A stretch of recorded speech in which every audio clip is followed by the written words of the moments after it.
নমস্কার, astro devotional পেজে সকলকে স্বাগত জানাই। দেখে নেব জুলাই মাসের 21 থেকে 31 তারিখ পর্যন্ত মকর রাশির জন্য কি গাইডেন্স আসছে। মকর রাশির হেলথের পার্টটা আমরা সবার আগে দেখে নেব। মকর রাশির হেলথ নিয়ে আমি কোনো রকম সমস্যা বর্তমানে দেখছি না।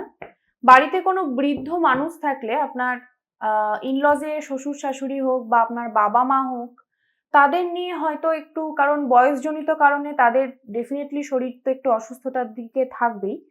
সেই ধরনের সমস্যা ছাড়া আমি কিন্তু অন্য কোনো অসুবিধা দেখছি না।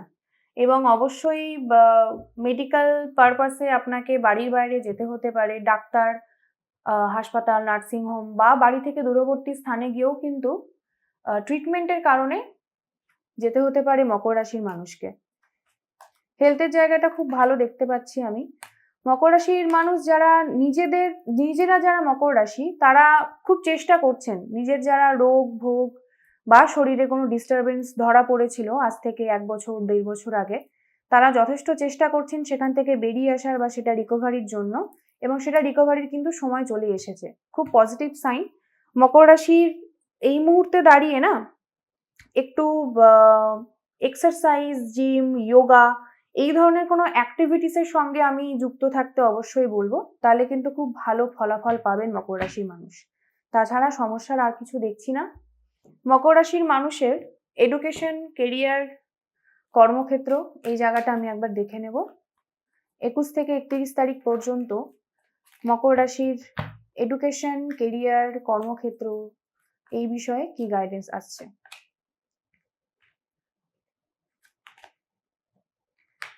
মকর রাশির যারা জাতক জাতিকা নিজেদের বিজনেস করেন, যাদের নিজস্ব সেলফ এমপ্লয়েড যারা, তাদের কিন্তু সময়টা একটু টাফ দেখাচ্ছে। যারা পাবলিক প্ল্যাটফর্মে থেকে কাজ করেন, কোনো কনসাল্টিং সার্ভিসের সঙ্গে যুক্ত রয়েছেন, তাদের ক্ষেত্রে এরকম হতে পারে যে ক্লায়েন্ট বা কাস্টমার এসে আপনাকে বুক করে বা অ্যাডভান্স করার পরেও কিন্তু সে কাজটা আপনার পোস্টপোন হয়ে যেতে পারে বা ক্যান্সেল হয়ে যেতে পারে। যারা সেলফ এমপ্লয়েড, আমি এটা তাদের জন্যই বলছি। এমনকি যারা দীর্ঘদিন ধরে প্রমোশন বা ট্রান্সফারের চেষ্টা করছিলেন, সেই জায়গাটাও কিন্তু পোস্টপোনমেন্ট আমি দেখতে পাচ্ছি মকর রাশির।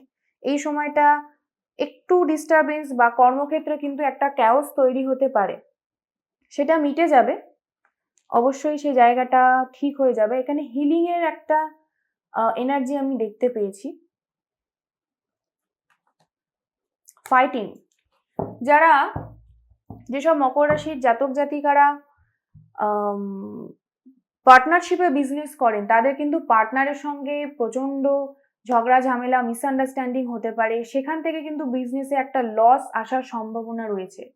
মকর রাশি যেসব জাতক জাতিকারা আর্টিস্টিক ফিল্ডের সঙ্গে জড়িত রয়েছেন, তাদের জন্য সেটা এডুকেশন পারপাস হোক, আপনার কেরিয়ার হতে পারে এই ধরনের ফিল্ডে, তাদের জন্য সময়টা কিন্তু সত্যি খুব ভালো। একদমই তাই, আপনারা ফ্লারিশমেন্ট দেখতে পাবেন, এখান থেকে গ্রোথ দেখতে পাবেন। যারা ভেবেছেন যে নতুন করে আমি কোনো কিছু শুরু করতে চাইছি, সেটা আপনার কোনো প্যাশন হতে পারে, সেই জায়গা থেকেও কিন্তু যথেষ্ট আমি একটা ভালো গ্রোথের সময় দেখতে পাচ্ছি।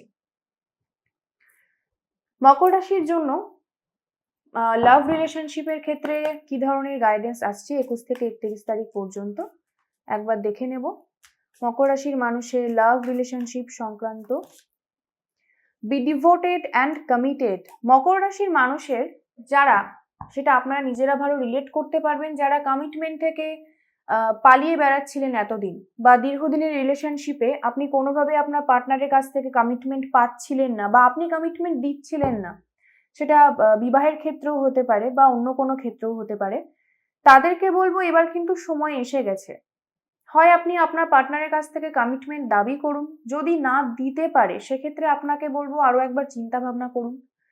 আর আপনি নিজে যদি কমিটমেন্ট দিতে না চান, তাহলে এটা কিন্তু সেই সময় সম্পর্কটাকে যদি এগিয়ে নিয়ে যেতে হয়, তাহলে কিন্তু এই সময় কমিটমেন্টটা আপনাকে দিতে হবে। Learn from spiritual experiences. মকর রাশি রুলিং প্ল্যানেট স্যাটার্ন, আমরা কম বেশি সবাই জানি, বি ব্রেভ অ্যান্ড অনেস্ট। তো শনি আমাদেরকে স্পিরিচুয়াল একটা দৃষ্টিভঙ্গি, একটা স্পিরিচুয়াল জার্নির দিকে এগিয়ে নিয়ে যাওয়া, এক্ষেত্রে তো শনির আশীর্বাদ অবশ্যম্ভাবী। See from higher perspective. Relationship সংক্রান্ত কিছু ফাইটিং সিন দেখতে পাচ্ছি আমি, কিছু মনোমালিন্য, মিসআন্ডারস্ট্যান্ডিং, ফাইট হতে পারে, বা আপনার পার্টনারের বাড়ির লোকের সঙ্গে কিন্তু আপনার ফাইট হতে পারে, আপনার ইনলজের সঙ্গে আপনার যথেষ্ট মনোমালিন্য, একটা দূরত্ব সৃষ্টি হতে পারে মানসিকভাবে, এমনকি আপনাকে হয়তো বাড়ি থেকে দূরে গিয়েও থাকতে হতে পারে। এই সিচুয়েশনগুলো আসতে পারে মকর রাশির মানুষের ক্ষেত্রে। সেক্ষেত্রে বলবো যে একটু ধৈর্য ধরুন, অন্তত সামনের 5 মাস এই সিচুয়েশনটা হয়তো কন্টিনিউ হতে পারে কিছু মানুষের ক্ষেত্রে। এই মুহূর্তে কোনো সিদ্ধান্ত নেবেন না, কোনো বড় সিদ্ধান্ত, কোনো ফিক্সড সিদ্ধান্ত নেবেন না ইমোশনের বশে এসে, সে ধরনের কিন্তু একটা সম্ভাবনা দেখতে পাচ্ছি। এবং এখানে যেটা বলছে, learn from spiritual experiences, definitely meditation, healing এই ধরনের জিনিসের সঙ্গে নিজেকে একদম একাত্ম করে নিন। কোনো ওয়ার্কশপে জড়িত হতে পারেন, কোনো এক্সপার্টের আন্ডারে থেকে আপনার চাকরা হিলিং করতে পারেন। আপনারা ইভেন এই জিনিসটাকে না, অনেক মকর রাশির মানুষ প্রফেশনালিও কিন্তু টেক ওভার করতে পারেন এই হিলিং ব্যাপারটাকে।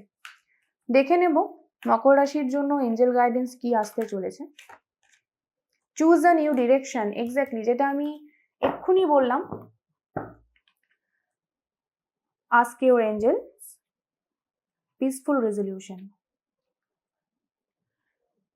নতুন অপরচুনিটিস বা নতুন মানুষের সঙ্গে আলাপ পরিচয়, যারা সিঙ্গেল ছিলেন তারা হয়তো নতুন পার্টনার পেতে পারেন, বা যারা বিয়ের জন্য চেষ্টা করছিলেন তাদের হয়তো বিয়ে ফিক্সড হয়ে যেতে পারে, এরকমও সিচুয়েশন আসতে পারে। অবশ্যই ভাবনা চিন্তা করে এগোতে হবে, তবে নতুন কিছু ভাবতে হবে, নতুন কিছু জিনিস জানতে হবে। যারা নিজের প্যাশনটাকে আপনার পরিবার বা সমাজের ভয়ে, হয় না যে অনেক সময় আমরা সেখান থেকে পিছিয়ে আসি, নিজের স্বপ্ন পূরণ করতে পারি না, দিস ইজ দ্য টাইম। মকর রাশির মানুষকে কিন্তু এইবার সেই জিনিসগুলোকে নিয়ে ভাবনা চিন্তা করতে হবে। মকর রাশি যদি রেজোনেট করতে পারেন ভিডিওটির সঙ্গে, অবশ্যই আমাকে কমেন্ট করে জানাবেন, লাইক করে দেবেন এবং শেয়ার করবেন আপনার পরিচিত সমস্ত মানুষের সঙ্গে ভিডিওটি। সাবস্ক্রাইব করে দেবেন চ্যানেলটিকে, বেল আইকনটি প্রেস করে দেবেন যাতে পরবর্তীকালে সমস্ত ভিডিও নোটিফিকেশন আপনার কাছে সময় মতন পৌঁছে যায়। ভালো থাকবেন, সুস্থ থাকবেন, ধন্যবাদ।